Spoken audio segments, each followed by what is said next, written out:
Chères utilisatrices, chers utilisateurs, bonjour.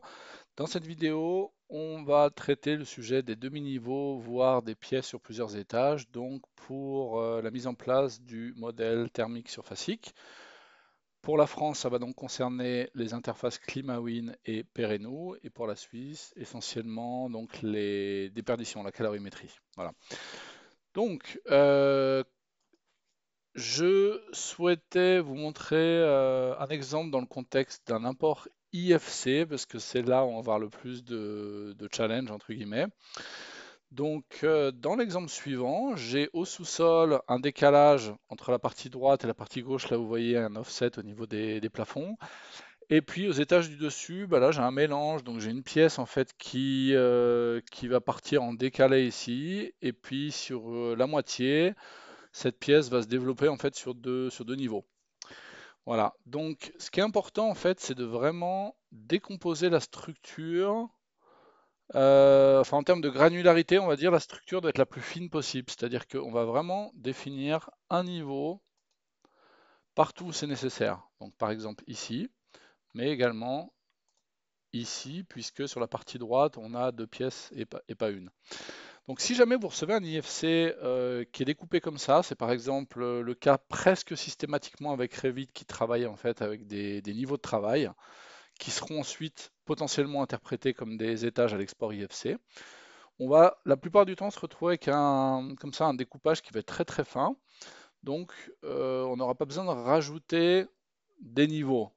Certainement qu'on aura besoin d'en éliminer, mais pas d'en rajouter. Par contre, il se peut que dans certains IFC, vous ayez par exemple quelque chose comme ça. Donc là, il va falloir rajouter un niveau et donc on utilisera dans ce cas en fait la gestion des étages qui nous permettent donc de rajouter comme ça un niveau supplémentaire pour vraiment se retrouver avec le découpage souhaité. Voilà. Donc on va importer notre IFC. On va donc se retrouver en fait avec des volumes de pièces qui vont être découpés, qui vont être tranchés.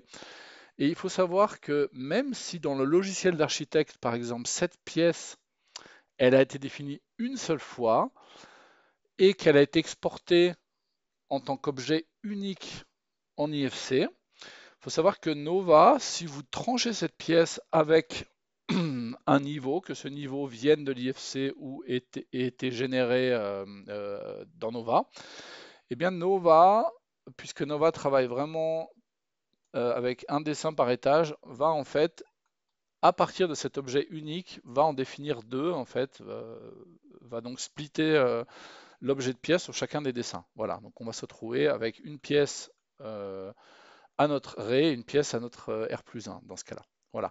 Donc maintenant, on va aller regarder ce que ça donne dans Nova après import IFC. Je ne vais pas rentrer dans le détail de l'import, c'est pas l'objet ici.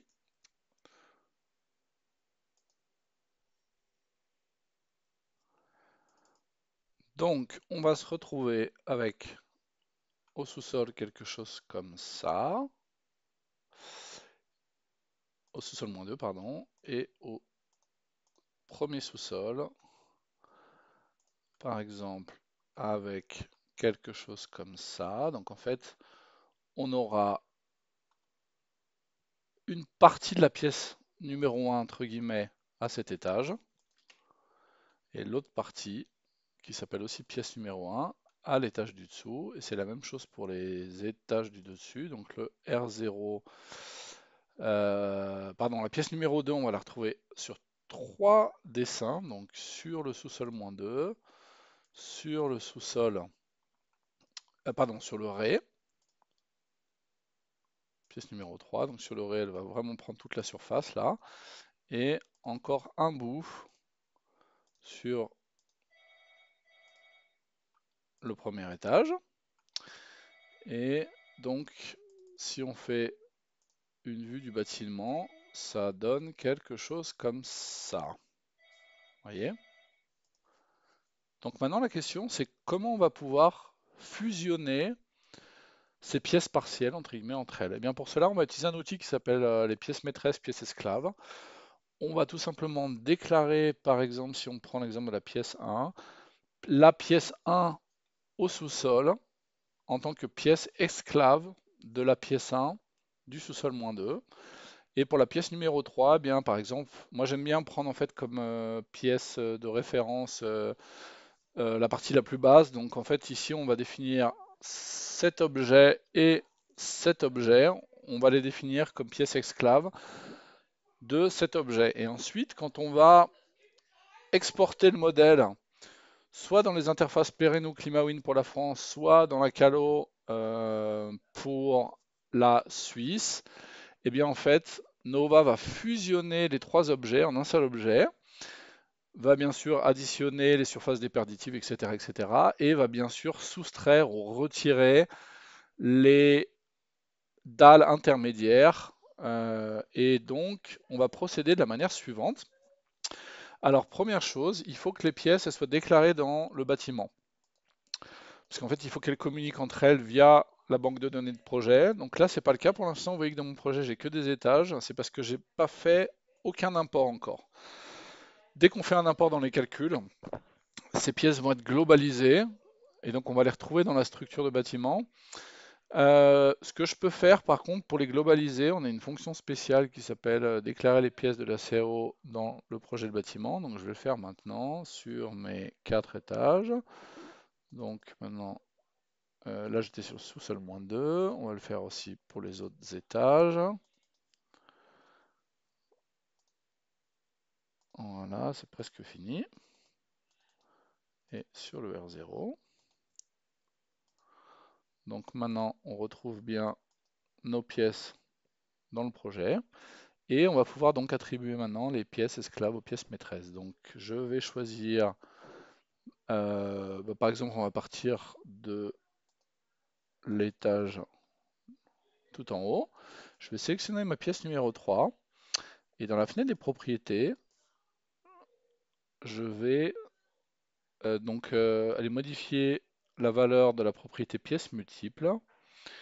Et je vais aller chercher donc ma pièce numéro 3, je crois que la partie basse est celle-ci. Donc je vais aller définir l'objet qui se trouve donc au rez ou au sous-sol, je crois, comme pièce maîtresse. Et je vais faire la même chose avec cet objet. Donc je vais lier donc à l'objet ici, pièce numéro 3. Voilà. Donc typiquement, c'est ce que vous pourrez faire par exemple sur une cage d'ascenseur. Et pour finir, il me reste donc à faire la même opération, cette fois-ci pour la situation en demi-étage, entre guillemets. Je vais vous montrer ça sur la vue du bâtiment, si je m'en sors, voilà. C'est ça que je voulais vous montrer. Donc maintenant, il faut que je fasse la même chose avec la pièce numéro 1. Donc je vais ouvrir mon sous-sol. Et je vais donc dire que ma pièce numéro 1 ici, c'est une pièce esclave de la pièce numéro 1 tout en bas. Voilà. Et pour vous montrer le résultat, alors on va regarder ça dans la Calo Nova, mais si vous faites les interfaces ClimaWin et Pereno, ça donnera des résultats similaires. Donc je vais importer mes 4 étages. Et maintenant, si je prends par exemple la pièce numéro 3,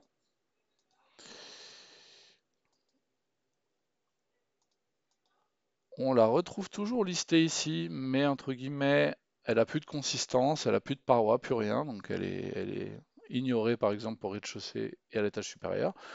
Et par contre, si on regarde ici, au rez inférieur,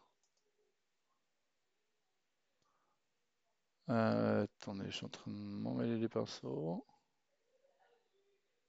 Voilà. On va retrouver en fait l'ensemble des parois, donc des 3 étages là. Voilà. Avec les dépairs associés. Voilà donc pour cette petite présentation des demi-étages et des pièces sur plusieurs étages donc appliquées à un import IFC. Mais c'est pas nécessaire, si vous montez votre propre bâtiment, le principe sera identique. Voilà, c'est tout pour cette vidéo. À très bientôt.